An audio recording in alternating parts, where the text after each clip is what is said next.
तेलंगाना और आंध्र प्रदेश में भी कोरोना के केसेस में लगातार इजाफा हो रहा है।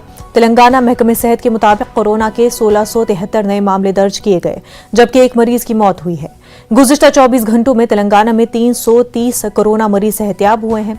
रियासत भर में 13,522 अफराद जेर इलाज हैं। वहीं आंध्र प्रदेश में 1257 अफराद का कोरोना पॉजिटिव टेस्ट पाया गया। रियासत आंध्र प्रदेश में गुज़िश्ता 24 घंटों में 140 अफराद सेहतियाब भी हुए हैं। एपी के जिला चित्तौड़ में सबसे ज्यादा 254 मुस्बत केसेस पाए गए।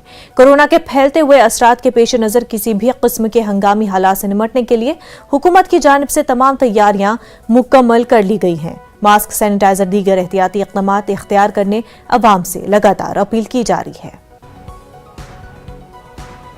वहीं तेलंगाना में कोरोना वायरस के 1,673 नए केसेस दर्ज हुए हैं। पिछले 24 घंटों के दौरान रियासत भर में 48,583 अफराद का कोरोना टेस्ट किया गया, जिसमें से 1,673 अफराद कोरोना से मुतासर पाए गए। महकमे सेहत की रिपोर्ट के मुताबिक कल कुल कोरोना से एक मरीज की मौत हो चुकी है। ग्रेटर हैदराबाद के हदूद में सबसे ज्यादा 1,165 नए केसेस दर्ज हुए हैं। मिर्चल मल्काजगिरी में 149, रंगारेड्डी में 123 केसेस दर्ज हुए हैं।